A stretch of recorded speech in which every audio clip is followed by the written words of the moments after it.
السلام على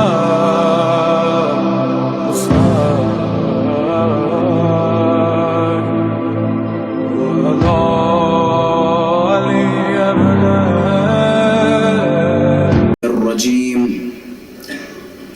بسم الله الرحمن الرحيم. الحمد لله رب العالمين، والحمد لله الذي نور قلوبنا بمحبة علوية،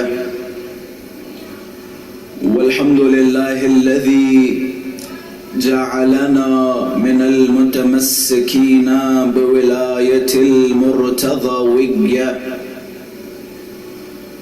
والحمد لله الذي فرض مودته على العربية والعجمية، وعلى مبلغ رسالاته الإلهية سيدنا ومولانا ومولى الثقلين جد الحسن والحسين أبي القاسم مصطفى محمد.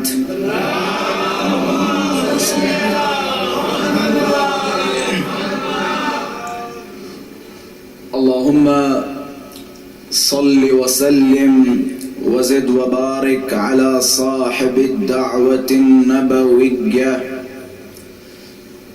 والصولة الحيدرية والعصمة الفاطمية والحلم الحسنية والشجاعة الحسينية والعبادة السجادية والمعاصر الباقرية والآثار الجعفرية والعلوم الكاظمية والحجج الرضوية والجود التقوية والنقابة النقوية والهيبة العسكرية والغيبة الإلهية الحجة القائمية. صلوات الله.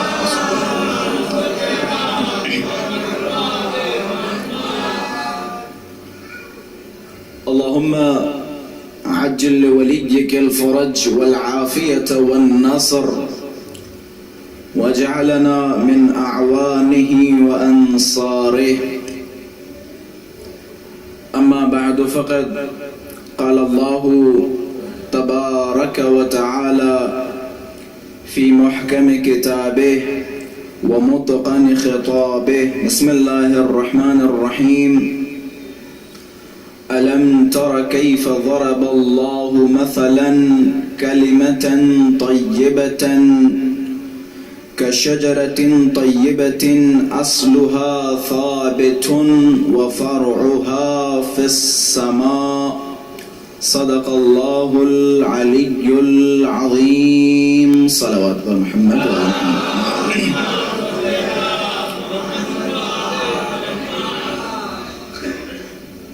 وجود ذی‌الجود نازنین امام زمان عجل اللہ تعالی فرجہ الشریف کی سلامتی اور حضرت کے ظہور میں تعجیل، علماء کرام، مراجعین اعظام، شیعیان حیدر صفدر،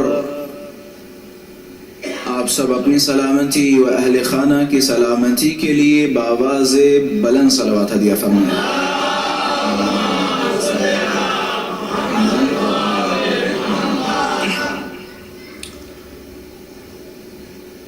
تقریباً ایام عزائی فاطمیہ سلام اللہ علیہا کے سلسلے کی یہ مجالس ہیں، لہذا زیادہ سے زیادہ ہماری کوشش و کاوش ہونی چاہیے احقاق حق فاطمہ کی.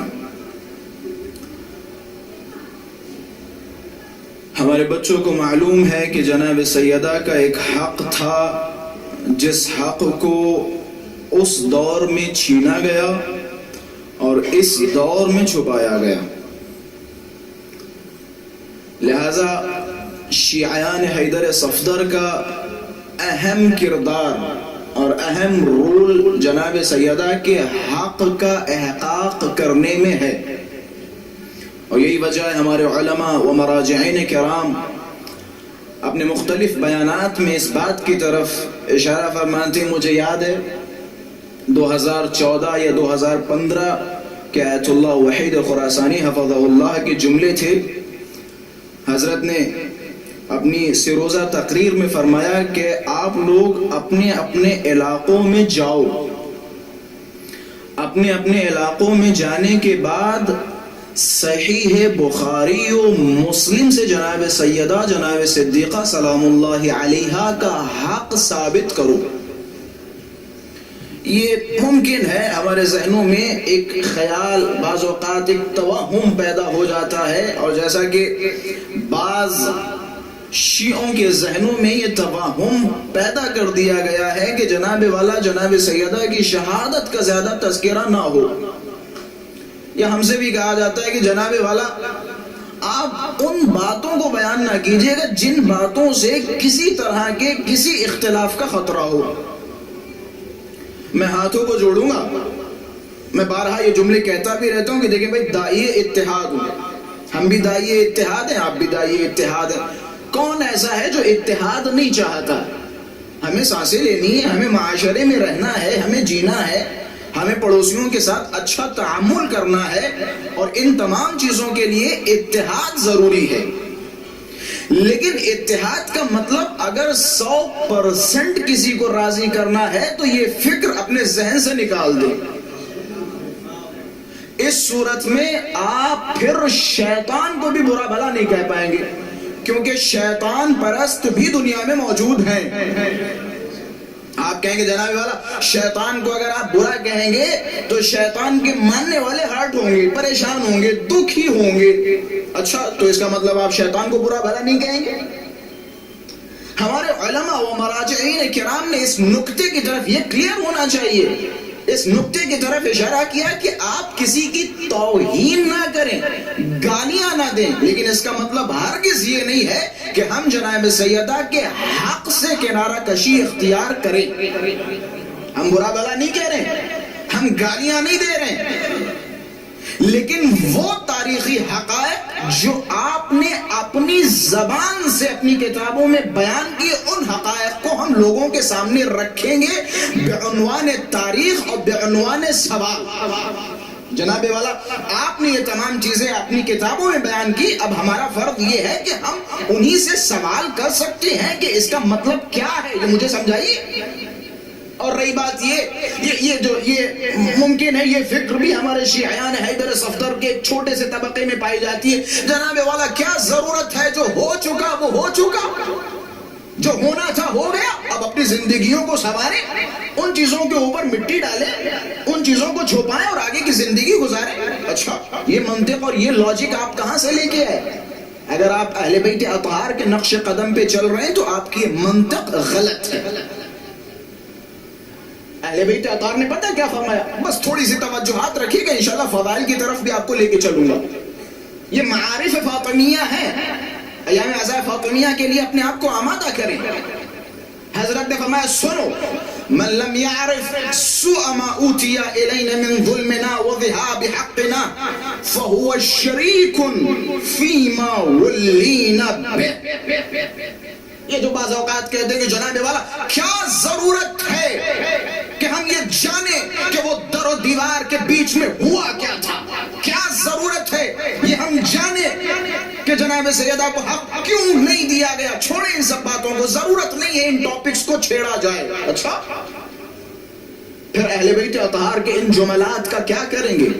حضرت نے فرمایا من لم يعرف سوء ما اوتي الينا من ظلمنا وذهاب حقنا فهو شريك فيما ولينا به.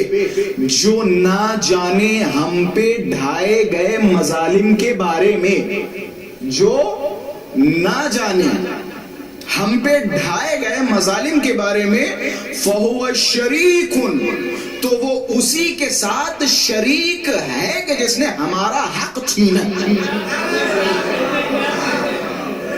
وہ اسی کے ساتھ شریک ہے. اور اس سے سخت روایت بیان کریں. اصلاً مسئلہ یہ ہے کہ ہمارے یہاں کلپی شیعہ بہت زیادہ ہو گئے. کلپی شیعہ کا مطلب پتہ ہے؟ کلپ والے شیعہ. 4 منٹ کی ایک کلپ دیکھی جناب والا فلاں صاحب کے پیٹ کھولنے لگا. 4 منٹ کا کسی کا بیان دیکھا اور پیٹ میں کھولن مچ گئی کہ جلدی سے جا کے کسی کے سامنے ڈیلیور کر دے, بتا دے, تاکہ سامنے والا یہ کہہ سکے کہ دیکھو بھائی پڑھا لکھا آدمی ہے. یہ 4 منٹ کی کلپ سن سن کے اپنے ایمان و عقیدے بنانے کی کوشش مت کریے, وگرنہ یہی کہ یہی رہ جائیں گے. کتابی شیعہ بنو, کتابیں پڑھنے کی عادت ڈالو. کتابیں پڑھنے کی عادت کسی میں نہیں, بہت کم شاذ و نادر ہیں کہ جن کے اندر کتاب خوانی ہے, وگرنہ کتابوں کا سلسلہ ہی ختم ہو گیا. ابھی کسی بندے خدا کسی جوان کو کھڑا کرے, وہ جوان جو فیس بک پہ 2 گھنٹہ 3 گھنٹہ 4 گھنٹہ ڈیبیٹ کر رہا ہے, نمیدونم اس موضوع پہ, نمیدونم اس موضوع پہ, ایک شخصیت کے اوپر فلاں صاحب ایسے ہیں, فلاں صاحب ایسے, فلاں صاحب ایسے. 4 گھنٹے ڈیبیٹ کرنے والے سے پوچھئے جناب والا کیا کسی مرجع کا تم نے ایک رسالہ کامل پڑھا ہے؟ میں ایک صاحب میرے پاس ہے, تقلید و ملنگیت و اخباریت پہ بحث لمبی چوڑی, یہ قبلہ وہ قبلہ فلاں فلاں فلاں. میں نے کہا معذرت کے ساتھ, میں نے کہا تم نے کسی مرجع کا رسالہ پڑھا ہے؟ نہیں پڑھا. تم نے عبادات کا موضوع مکمل کیا؟ نہیں مکمل کیا. وضو کے کسی مرجع کے ٹوٹل مسائل آپ نے پڑھے؟ نہیں پڑھے. اچھا, پڑھا ایک حرف نہیں, لیکن ڈیبیٹ کرنے کا شوق ہے. یہ کتابی شیعہ بنو, کتابی شیعہ بنو. یہ جتنے بھی چلتے پھرتے اختلافات ہیں یہ چٹکی میں رفع و دفع ہوں گے. جب ہمیں پتہ ہی نہیں ہے معصومین علیہم السلام نے کیا فرمایا, ہمیں پتہ ہی نہیں ہے کہ قرآن مجید میں خداوند متعال کس نقطے کی طرف اشارہ کر رہا ہے, بس ہمیں اتنا پتہ ہے کہ فلاں مولانا صاحب یہ کہہ کے گئے اور فلاں صاحب نے یہ فرما دیا. اہل تحقیق بنو, اہل جستجو بنو. من دخل فی هذا الدین بالرجال اخرجہ الرجال کما دخلوہ فی. جوانوں سنو, دین ہے, دین مذاق نہیں ہے. زیغم صاحب آئے, زیغم صاحب نے 4 منٹ 5 منٹ آپ کو سمجھایا, آپ مان گئے ہو زیغم صاحب یہ کہہ کے گئے. اچھا, جب زیغم صاحب کی بات مان سکتے ہو تو کل کو کوئی اور آئے گا تو وہ صاحب میرے خلاف بولیں گے, ان کی بات بھی آپ کے سمجھ میں آ جائے گی. یہ دنیا کا رواج ہے. 4 منٹ کی ایک کلپ دیکھیے, اس کے جواب میں دوسرے مولانا صاحب کی کلپ آ جائے مثال کے طور پہ, یہ چھوڑ کے ادھر چلے جائیں گے, پھر ان کا جواب کوئی آ جائے تو ان کو چھوڑ کے تیسرے کے پاس چلے جائیں گے. یہ کب ہوتا ہے؟ جب ہمارے پاس خود کوئی صلاحیت نہیں ہوتی ہے. دین ہے, دین مذاق نہیں ہے. حضرت معصومین علیہ السلام فرماتے ہیں من دخل فی هذا الدین بالرجال اخرجہ الرجال کما دخلوہ فی. جو بھی اس دین میں لوگوں کی باتیں سن سن کے لوگوں کے کہنے پہ داخل ہوگا, اخرجہ الرجال کما دخلوہ فی, لوگ ہی اسے اس دین سے باہر نکال دیں گے جس طرح سے اندر لے کے آئیں گے. توجہات کا طالب ہوں, فرمائشات معصومین بیان کر رہا ہوں. من دخل فی هذا الدین بالرجال اخرجہ الرجال کما دخلوہ فی. جو بھی اس دین میں لوگوں کے ذریعے داخل ہوگا, لوگ ہی اس دین سے اسے باہر نکال دیں گے جس طرح دین میں لے کے آئیں گے. ومن دخل فی هذا الدین بالکتاب والسنہ زالت الجبال قبل ان یزول. لیکن جو بھی اس دین میں کتاب و سنت کی روشنی میں داخل ہوگا, یہ جو پہاڑ ہے یہ پہاڑ اپنی جگہ سے ہل سکے گا, لیکن اس مومن کا ایمان اپنی جگہ سے ہل نہیں سکتا. ایسا ایمان بناؤ 2 منٹ کی کلپ سننے کے بعد آپ کے ایمان کو کوئی خطرہ نہ ہو. ایسا ایمان بناؤ.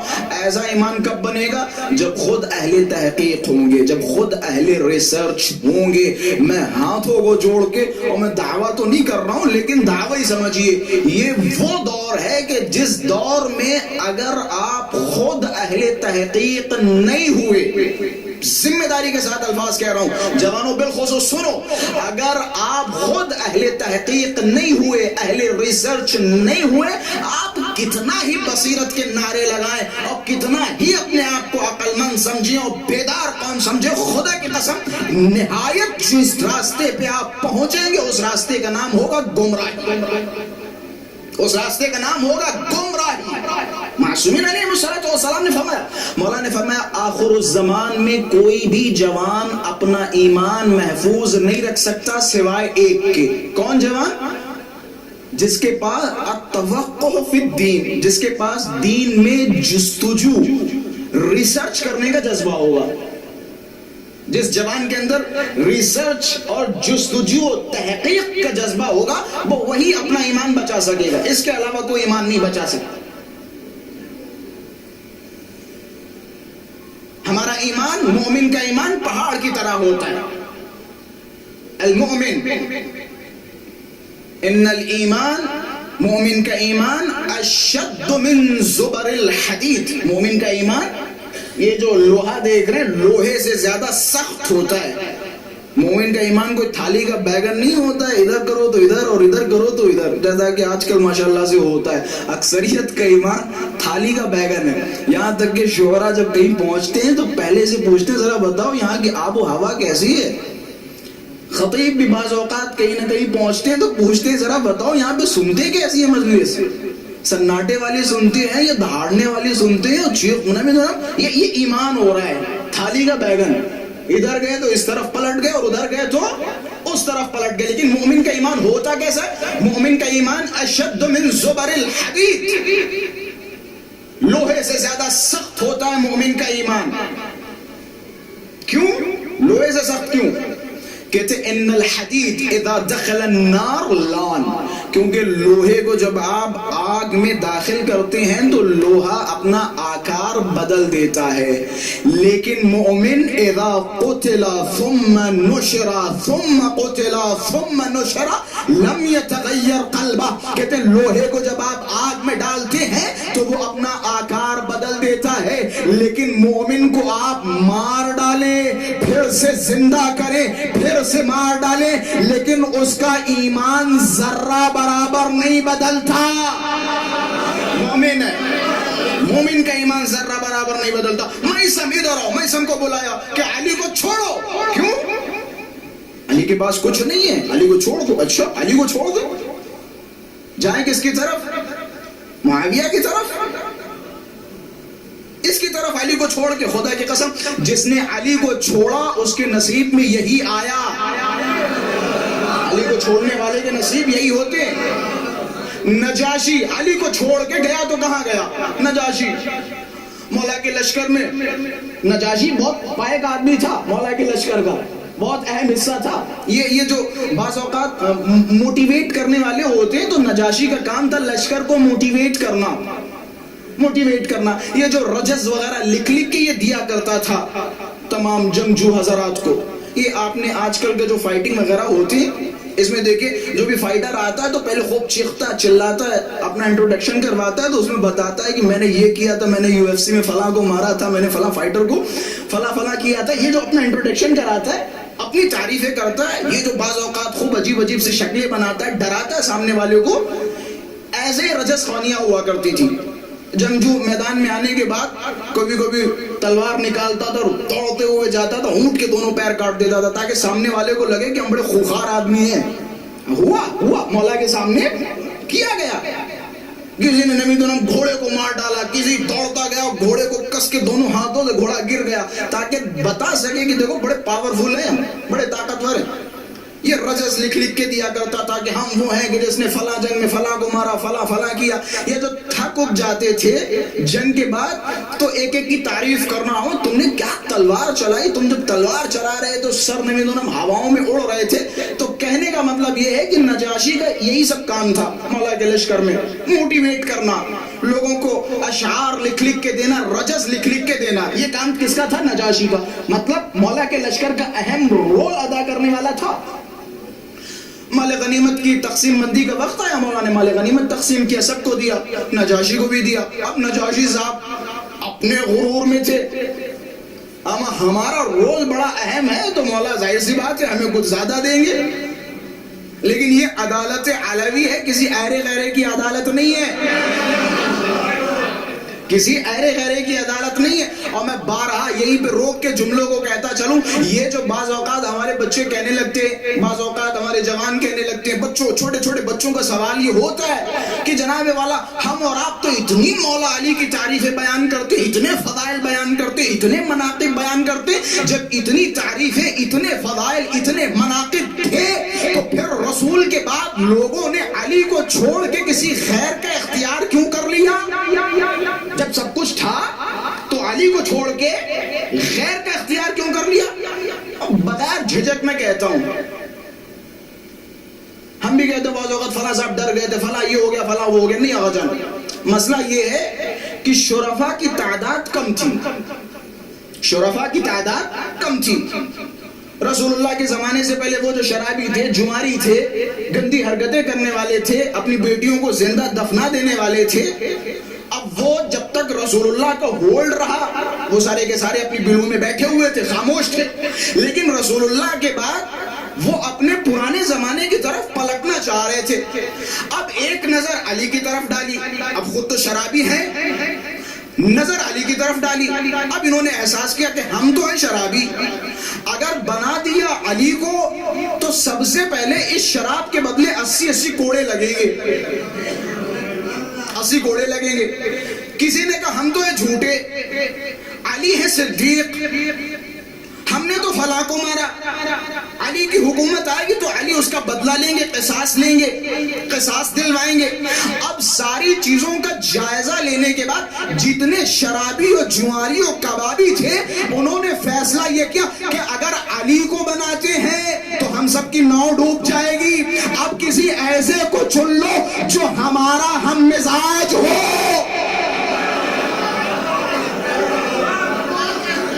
جو ہمارا ہم مزاج ہو، جسے ہمارے کاموں پہ کوئی اعتراض نہ ہو، جسے ہمارے کاموں پہ کوئی اعتراض نہ ہو. اب ظاہر سی بات ہے نجاشی پریشان ہو گئے. نجاشی کو جب مولا نے وہی رقم دی جو سب کو دی تھی، نجاشی مولا کو دھمکی دینے لگے، کہنے لگے مولا سوچ لیجئے،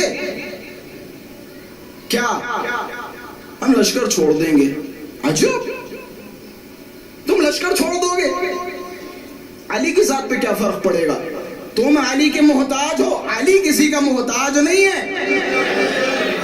تم علی کے محتاج ہو، علی کسی کا محتاج نہیں. یہ قصہ سنانے کا مطلب صرف ایک جملہ تھا جو میں نے کہا تھا، علی کے دامن کو چھوڑو گے تو جاؤ گے کہاں؟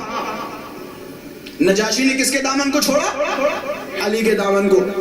اب نجاشی گیا کہاں؟ علی کے دامن کو چھوڑ کے جانے والا جاتا کہاں ہے؟ معاویہ کے پاس کھڑا ہوا، معاویہ کے پاس کھڑا ہوا. اچھا ایک بڑا ظریف نقطہ بیان کروں گا، ایک انداز آپ کو بیان کر رہا ہوں، ایک انداز سے دیکھتے کہاں تک آپ کیچ کریں گے اس جملے کو.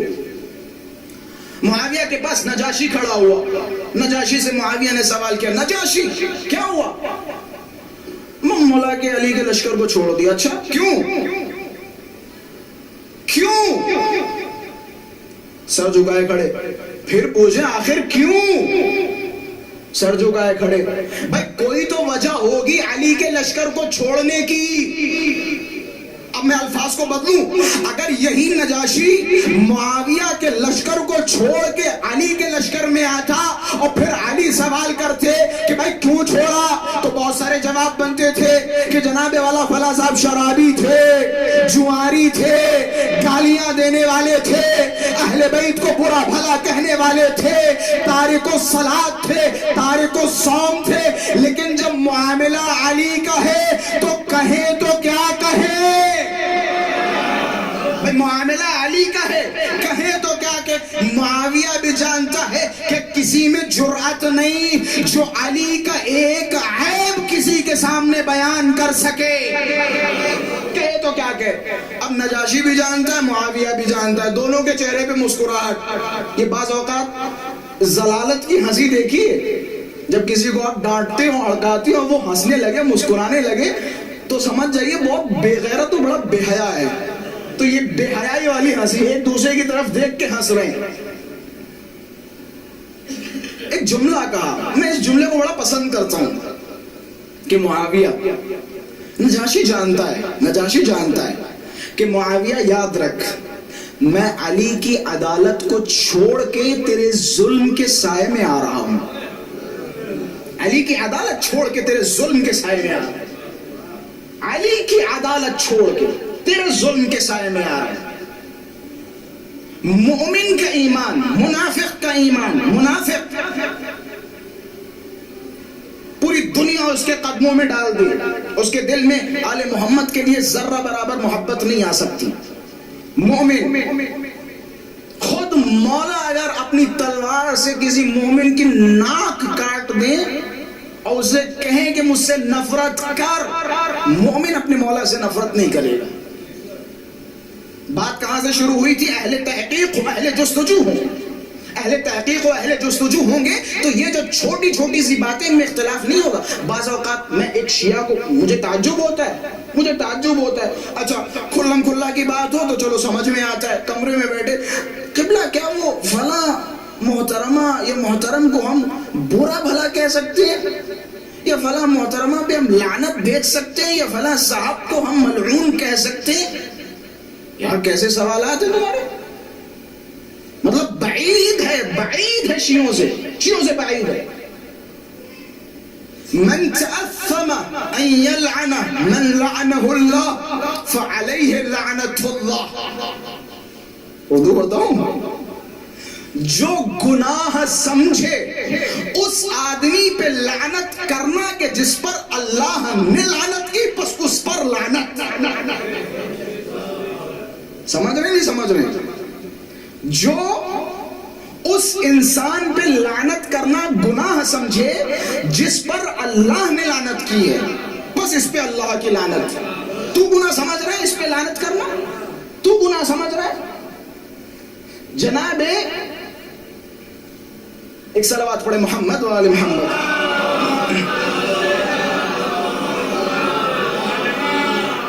جناب کمیل صاحب دعائے کمیل، ماشاءاللہ سے ہر کوئی جانتا ہے۔ جناب کمیل نے ایک وقت، ایک لمحہ ایک منافق کو مومن کہہ دیا تو اس کے عوض جناب کمیل نے 12 استغفر اللہ کیا، پروردگارہ مجھے معاف کر دے، پروردگارہ مجھے معاف کر دے۔ کس لیے؟ کہ میں نے علی کے دشمن کو مومن کہہ دیا، میں نے علی کے دشمن کو جنتی کہہ دیا۔ جناب کمیل نے 12 استغفار کیا۔ جناب کمیل کا مرتبہ، جناب کمیل کی عظمت عجیب و غریب ہے۔ حالانکہ جناب کمیل کی زندگی میں تھوڑے بہت اختلافات بھی ہیں، لیکن اختلافات سے ہمیں کوئی لینا دینا نہیں۔ جناب کمیل کو مولا یہ امیر کا ہمراز کہا گیا ہے۔ جب آپ انشاءاللہ دعائے کمیل جن سے ہم تک پہنچی جناب کمیل کے روضے پہ جائیں گے تو ان کا زیارت نامہ پڑھیں گے تو ان کے زیارت نامے میں جملہ ہے، سلام ہو صاحب اسرار امیر المومنین پر، اس پر سلام ہو جو امیر المومنین کا رازدان تھا۔ بہت بڑا جملہ ہے۔ جناب کمیل کے لیے علی کا رازدان ہونا کوئی معمولی بات ہے؟ اما جو اللہ کا رازدان ہو اس کا رازدان ہونا معمولی بات ہے؟ علی کا رازدان معمولی بات ہے؟ اچھا ہوتا کیا تھا کہ راتوں میں جناب کمیل اور امیر المومنین کوفہ سے وادی السلام کی طرف جاتے تھے۔ اس طرح سے مولا یہ امیر جناب کمیل کے ہاتھ میں ہاتھ ڈالتے تھے اور وادی السلام تک باتیں کرتے ہوئے جاتے تھے اور پھر واپس پلٹ کے آتے تھے۔ کہتے ایک دن جناب کمیل کے ہاتھ کو پکڑا اور کوفے سے باہر نکل ہی رہے تھے کہ اچانک قرآن مجید کی تلاوت کی آواز سنی۔ جناب کمیل خود قاری قرآن تھے، خود حافظ قرآن تھے۔ جناب کمیل نے جب قرآن کی تلاوت سنی تو جناب کمیل محو ہو گئے، جناب کمیل ٹھہر گئے۔ یا امیر المومنین، کتنی پیاری آواز ہے، کتنی بہترین آواز ہے، کتنی نرم و گرم آواز ہے۔ مولا یہ جو قرآن کی تلاوت کر رہا ہے یہ بہشتی ہے، جنتی ہے۔ بس ایسے اتنا سننا تھا، مولا نے کمیل کے ہاتھ کو چھوڑا، کمیل کو ہاتھ کو چھوڑ دیا۔ کمیل پریشان کہ مولا کیا میں نے غلط کہہ دیا؟ حضرت نے کمیل کی طرف دیکھا کہ کمیل تم علی کے ساتھ رہتے ہو اور رہتے رہتے یہ نہ سیکھ پائے مومن کسے کہتے ہیں اور منافق کسے؟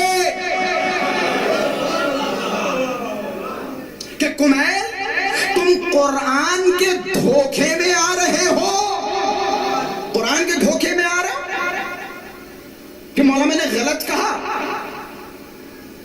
کہ کمیل انسان کو پہچاننے کا طریقہ یہ ہو کب سے گیا؟ بھائی مومن و منافق کی پہچان کا طریقہ کب سے بڑے بڑے دھبے ہو گئے؟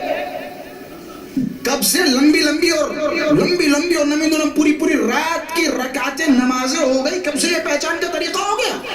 اگر یہ پہچان کا طریقہ ہے تو آپ ماشاءاللہ سے حج کے لیے جاتے تو پھر وہاں سے آئیے اور کہیے کتنے ماشاءاللہ سے لمبے لمبے جبے پہنے ہوئے مومنین گھوم رہے تھے، کہیے وہی جو معذرت کے ساتھ ابھی 1-2 دن پہلے ایک فیسٹیول تھا، گندا فیسٹیول جس کا نام لینا بھی ممبر سے مناسب نہیں سمجھتا ہوں. کچھ نام نہاد مسلمان جو حافظ قرآن ہے اور اسی فیسٹیول میں جا کے جو قاری بھی ہیں اسی فیسٹیول میں جا کے گانے گا رہے ہیں، خلاصہ مجھے ان برائیوں پہ بات چیت نہیں کرنی، بس اتنا بتانا ہے کہ بعض اوقات ہم جب حج کے بعد آتے ہیں اور کہتے ہیں قبلہ کیا بہترین آوازیں تھی، کیا بہترین اذان کی آواز تھی، کیا بہترین نورانی فضا تھی، اور کیا ماشاءاللہ سے متقی پرہیزگار لوگ تھے، کیا نمازیں تھیں، کیا روزے تھے. اچھا مولا نے فرمایا کمیل انسان کو پہچاننے کا طریقہ یہ نہیں ہوتا. مولا پھر پہچان کا طریقہ کیا ہے کہ اس کے دل کی طرف نظر ڈالو، اگر اس کے دل میں علی رہتا ہے تو مومن، اس کے دل میں اگر علی کی محبت ہے تو مومن، لیکن اگر علی کی محبت نہیں ہے تو سمجھ جاؤ ایمان سے اس کا کوئی لینا دینا نہیں، ایمان سے کوئی لینا دینا نہیں. اچھا میٹر یہاں پہ کلوز نہیں ہوا، قصہ تمام نہیں ہوا. کچھ دنوں کے بعد جنگ نہروان آئی، مولا نے پھر کمیل کو بلایا. کمیل کو یاد تو دلانا تھا نا، کمیل نے کہہ دیا تھا نا کہ جنتی انسان ہے، یہ بہشتی انسان ہے. مولا نے کمیل کو بلایا کہ کمیل آ جاؤ، جنگ پہ نہیں چلنا کہ مولا بسم اللہ جنگ کے لیے روانہ ہوئے. مولا نے پہلے فرمایا کہ کمیل سنو، اس جنگ کے لیے ہم جا رہے ہیں، اس جنگ میں ہمارے 8 بھی نہ مریں گے اور ان کے 8 بھی نہیں بچیں گے. خلاصہ یہ اس جنگ کی تھوڑی سی تاریخ ہے، ہمارے 8 بھی نہیں مریں گے اور ان کے 8 بھی نہیں بچیں گے. جناب کمیل کو لے کے جنگ نہروان کے لیے نکل پڑے. جنگ تمام ہوئی، ہاتھ میں ذوالفقار اور ذوالفقار سے ٹپکتا ہوا خون، ایک دوسرے ہاتھ میں خون ہی خون. مولا کمیل کو تلاش کر رہے، کمیل مولا کی خدمت میں حاضر ہوئے. کہتے ہیں اس خون بھرے ہاتھ سے جس طرح جناب کمیل کا ہاتھ پکڑ کے راتوں میں کوفہ سے وادی السلام جایا کرتے تھے، مولا نے اسی طرح کمیل کے ہاتھ میں ہاتھ ڈالا کہ کمیل تعال آؤ، اب تمہیں کچھ دکھانا بھی تو ہے. اس وقت میں نے کہا تھا دلیل جنگ نہروان میں دے رہا ہوں، میں دلیل دے رہا ہوں. جناب کمیل کے ہاتھ کو پکڑا اور کہ آ جاؤ، کہ یاد ہے کچھ؟ کہ مولا کیا؟ کہ شاید چہرہ دیکھ کے یاد آ جائے. ایک کے اوپر تلوار رکھی، آگے بڑھے کہ اسے پہچانتے ہو، اور آگے بڑھے اسے پہچانتے ہو. پھر ایک مقتول کے سر پہ تلوار رکھی کہ کیا اس چہرے کو جانتے ہو؟ کمیل نے جیسے ہی دیکھا زمین پہ بیٹھ گئے، ہاتھوں کو جوڑا کہ مولا یہ تو وہی ہے جو راتوں میں قرآن پڑھا کرتا تھا. مولا یہ تو وہی ہے جو راتوں میں قرآن پڑھا کرتا تھا. امیر المومنین نے کمیل کی طرف دیکھا اور کمیل سے فرمایا، اے کمیل یہ قرآن کے الفاظ تو پڑھتا تھا لیکن معنی سے جہالت رکھتا تھا.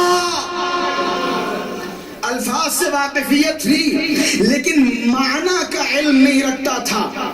الفاظ معلوم تھے لیکن معنی کا علم نہیں رکھتا تھا.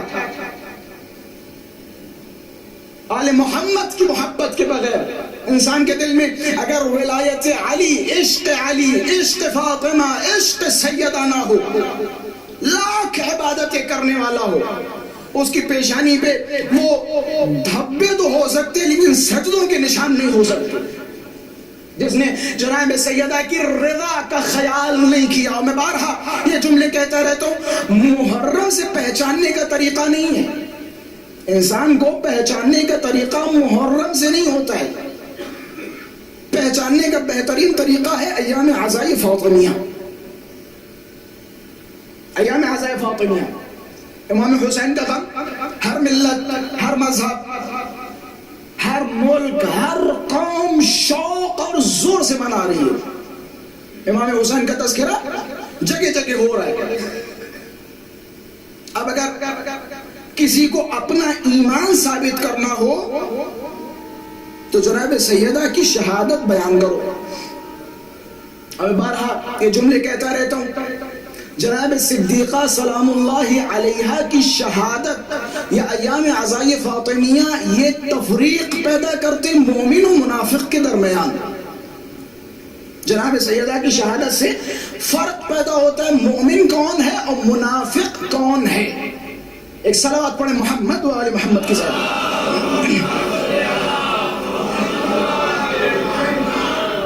ایک اور صلوات پڑھیں محمد و آل محمد کے ساتھ.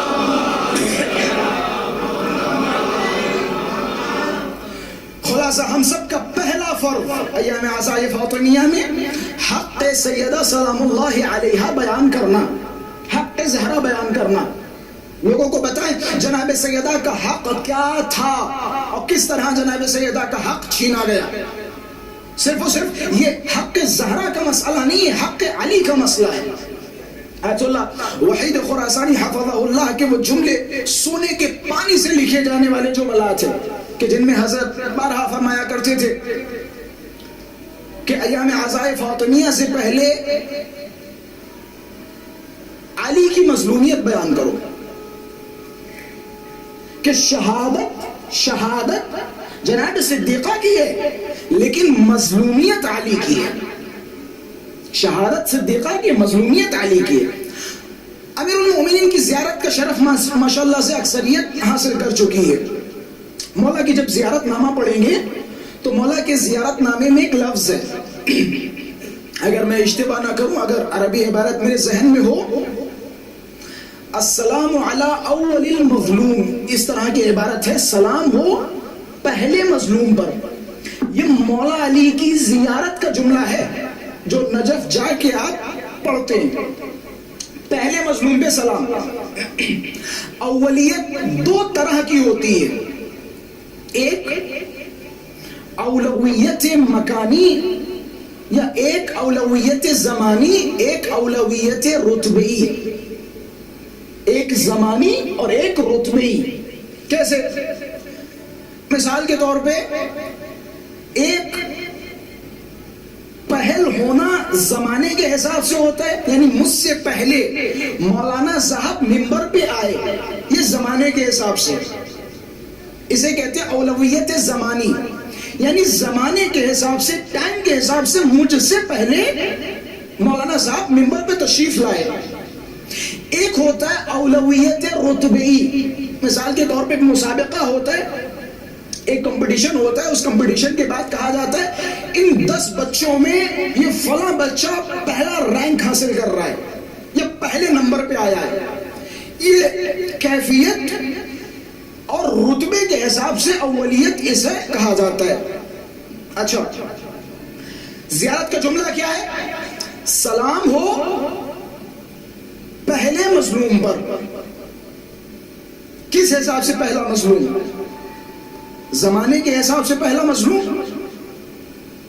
شاید میں کچھ نکات بیان کرنے کی کوشش کر رہا ہوں. زمانے کے حساب سے پہلا مظلوم نہیں. کیوں؟ امیر المومنین سے پہلے بہت سارے انبیاء ایسے تھے جن پہ عجیب و غریب ظلم و ستم ڈھائے گئے.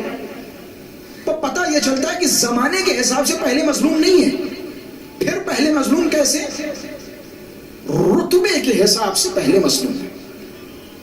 یعنی جتنا ظلم علی پہ ڈھایا گیا اتنا ظلم نہ کسی نبی پہ ڈھایا گیا نہ اس کے وصی پہ ڈھایا گیا. جتنا ظلم علی پہ ڈھایا گیا. اولویت رتبی. چھٹے مولا نے فرمایا تم میں سے جو بھی 2 گواہ رکھتا ہو، 2 گواہ، وہ اپنے حق تک پہنچ جائے گا. آپ کی پراپرٹی کسی نے چھین لی، آپ 2 عادل گواہ پیش کریں، آپ کو حق دے دیا جائے گا. یہ مولا کے جملات ہیں. تم میں سے جو بھی 2 گواہ رکھے گا اسے حق مل جائے گا. لیکن ہائے رے میرے بابا علی کی مظلومیت. 1.25 لاکھ حاجی گواہ تھے. 1.25 لاکھ.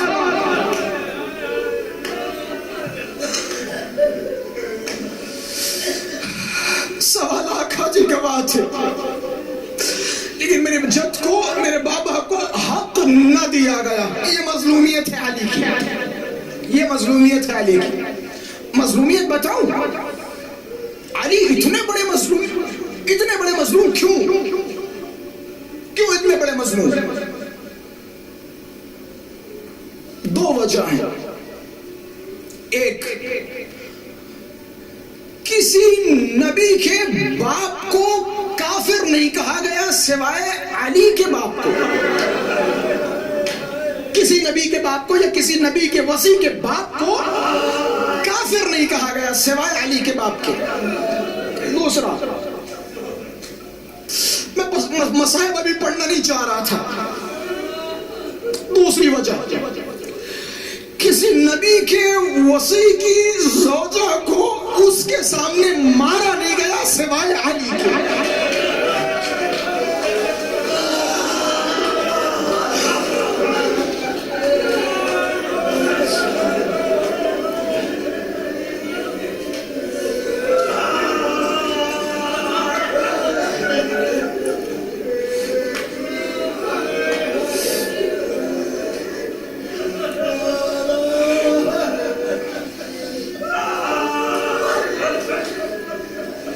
ایک صاحب امام جواد کے پاس ہے,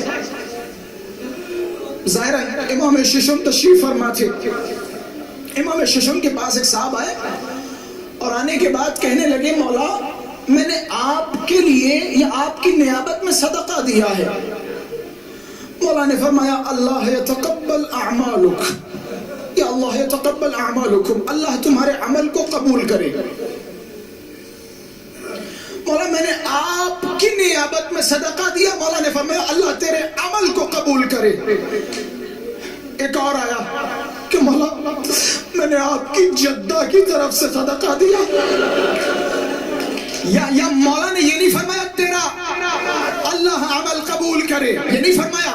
جیسے ہی سنا کہ تو نے میری ماں فاطمہ کے لیے صدقہ دیا, مولا نے قریب بلایا کہ تیرا شکریہ, تیرا شکریہ, تیرا شکریہ.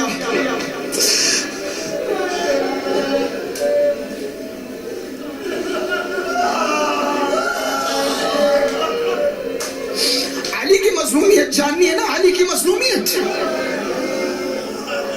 علی کی مظلومیت. آج حالات حاضرہ کو دیکھتے ہوئے میں چند نکات کی طرف اشارہ کروں گا, بس یہی میرے مصائب ہوں گے. حالات حاضرہ کو دیکھنے کے بعد ہر کوئی اپنا ایک اوپینین رکھ رہا ہے, ہر کوئی اپنا ایک نظریہ رکھ رہا ہے. لیکن میں ان تمام نظریوں کے درمیان ایک نقطے کی طرف توجہ دلانے کی کوشش کر رہا ہوں. میں مسلمانوں کا شاید ضمیر جھنجھوڑ سکوں تھوڑا بہت. آپ سوشل میڈیا پہ یا دوسرے پلیٹ فارمز پر اپنا دکھڑا بیان کر رہے ہیں اور کہہ رہے ہیں کسی مظلوم پہ ظلم ہو رہا ہے, کوئی بولنے والا نہیں ہے. حکمران اپنے گھروں میں بیٹھے ہوئے, حکمران اپنے تخت و تاج کی فکر میں لگے ہوئے.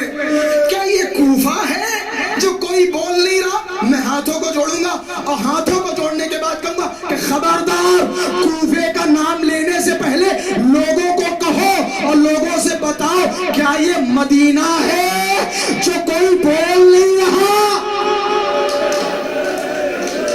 کیا یہ مدینہ ہے جو کوئی بول نہیں رہا؟ ایک مظلوم پہ ظلم ہو, لوگ کھڑے دیکھتے رہے, تکلیف ہوتی ہے, تکلیف ہوتی ہے. یہ کوئی نئی بات نہیں ہے, کوئی نئی تاریخ نہیں ہے, یہ 1400 سال پرانی تاریخ ہے. اگر دقیق دیکھنی ہو تو بعد رسول مدینے کی گلیوں میں جاؤ,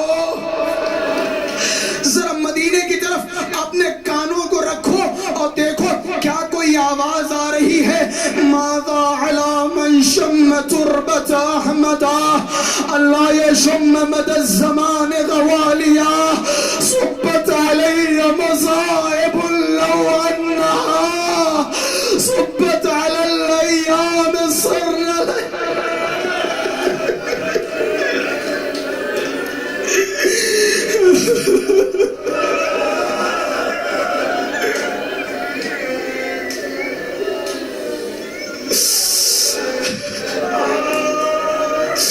مدینے والوں تمہیں اکلوتی بیٹی گھر گھر جا رہی ہے, لوگوں کے دروازوں پہ کھڑے ہو کے دق الباب کرتی ہے, دروازہ کھلتا ہے, رسول کی اکلوتی بیٹی کہتی ہے کیا تم غدیر میں تھے؟ جی شہزادی ہم غدیر میں تھے. کہ ٹھیک ہے کل آؤ گے گواہی دو گے؟ جی شہزادی کل ہم صبح کا سورج نمودار ہوتے ہی علی کے حق میں گواہی دینے آئیں گے. روایتوں کے جملے ہیں جب صبح کا سورج نمودار ہوتا تھا گھر کے آنگن میں علی فاطمہ کے چہرے کو دیکھتے تھے. فاطمہ علی کے چہرے کو آج بھی کوئی آیا نہیں, کوئی دلاسا دینے والا نہیں آیا, کوئی تسلی دینے والا نہیں آیا. آپ اپنی مظلومیت لوگوں کے سامنے اپنی مظلومیت بیان کرنے سے پہلے رسول کی اکلوتی بیٹی کی مظلومیت یاد کرنا.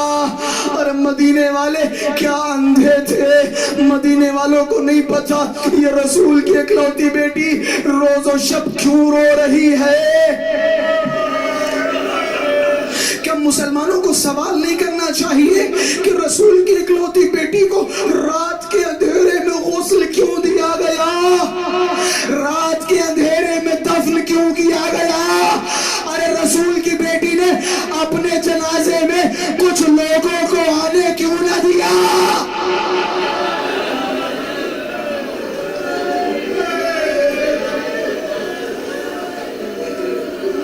ایام اعزاز فاطمیہ کا سلسلہ نا آخری جو ملاک مصاحب کے سکونی مولا کے پاس آئے. خواتین کا درد محسوس کر سکتی ہے. خدا نہ کرے کسی ماں کا 4 مہینے یا 5 مہینے کا بچہ شکم مادر میں سقط ہو جائے.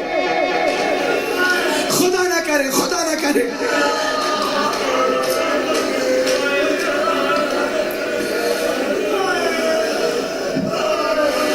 سکونی مولا کے پاس آیا, ہاتھوں کو جوڑا کہ مولا میرے گھر پہ بیٹی پیدا ہوئی. مولا نے کہا مبارک ہو. سکونی تو نے اپنی بیٹی کا نام کیا رکھا؟ ہاتھوں کو جوڑا کہ مولا سمیتھا باسم جدتک فاطمہ. مولا میں نے اپنی بیٹی کا نام آپ کی جدہ فاطمہ کے نام پر رکھا ہے.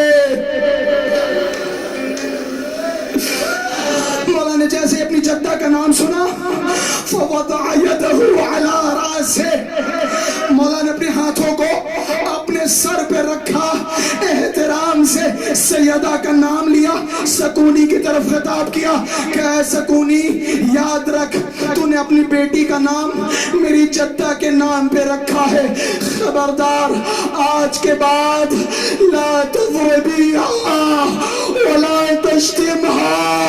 اے سکونی تو نے اپنی بیٹی کا نام فاطمہ رکھا ہے, خبردار آج کے بعد تماچے نہ مارنا,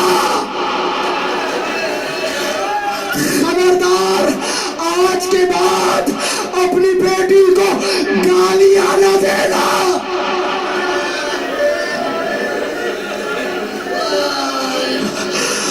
مدینے کی گلیوں میں کچھ تو ہوا تھا جو مولا پریشان ہوا تھا. کوچے بنی ہاشم میں ایک ملعون بڑھا, کیا دیکھا سیدہ کے ہاتھوں میں سند ہے, سند کو چھیننا تھا. امام حسن کے جو بلاد نہیں نے جسارت کی سیدہ کے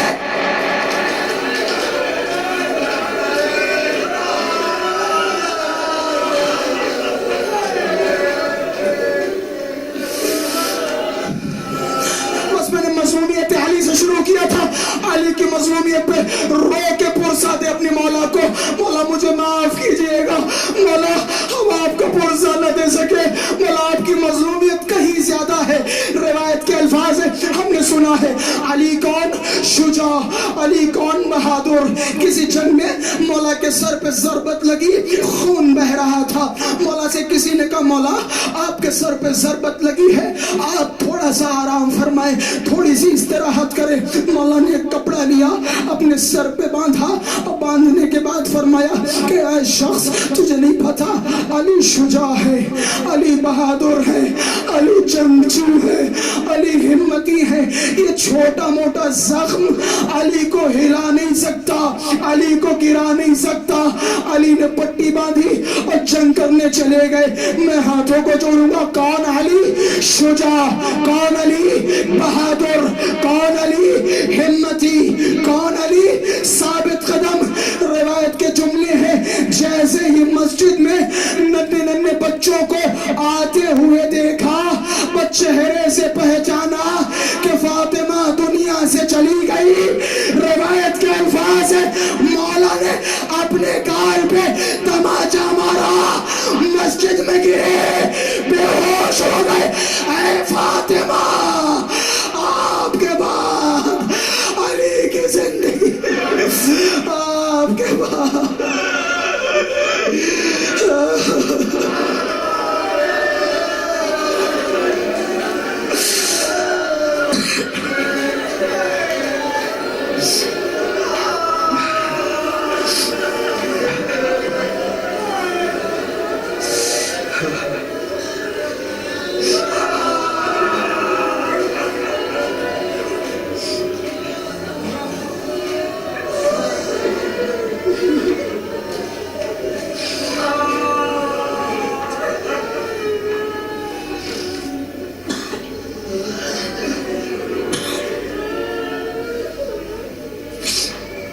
اللهم بحق فاطمة وأبيها وبعلها وبنيها والسر المستودع فيها اللهم عجل لوليك الفرج. يا رب فاطمة بحق فاطمة اشفع صدر فاطمة بظهور الهجة. اللهم بحق ضلع الزهراء عجل لوليك الفرج. امام زمانہ کے ظہور میں تعجیل فرما. پروردگارہ منتقم خون امام حسین، منتقم خون صدیق کبریٰ کے ظہور میں تعجیل فرما. پروردگارہ تجھے واسطہ ہے جناب سیدہ کا امام زمانہ کے ظہور میں تعجیل فرما. پروردگارہ تجھے واسطہ ہے جناب سیدہ کے شکستہ پہلو کا امام زمانہ کے ظہور میں تعجیل فرما. پروردگارہ تجھے واسطہ ہے جلتے ہوئے دروازے کا امام زمانہ کے ظہور میں تعجیل فرما. پروردگارہ تجھے واسطہ ہے خون ابا عبداللہ الحسین کا امام زمانہ کے ظہور میں تعجیل فرما. پروردگارہ ہم سب کو مولا کے اعوان و انصار میں شمار فرما. پروردگارہ ہم سب کی معرفتوں کو بلند و بالا فرما. پروردگارہ ہم سب کو توفیق معرفت درک صدیق کبریٰ عطا فرما. پروردگارہ ہم سب کو توفیق معرفت امام زمان عطا فرما. اللهم عجل لوليك الفرج والعافية والنصر واجعلنا من أعوانه وأنصاره. اللهم كل وليك الحجة ابن الحسن صلواتك عليه وعلى آبائه في هذه الساعة وفي كل الساعة وليا وحافظا وقائدا وناصرا ودليلا وعينا حتى تسكنه أرضك طوعا وتمتعه فيها طويلة. ربنا تقبل منا إنك أنت السميع العليم.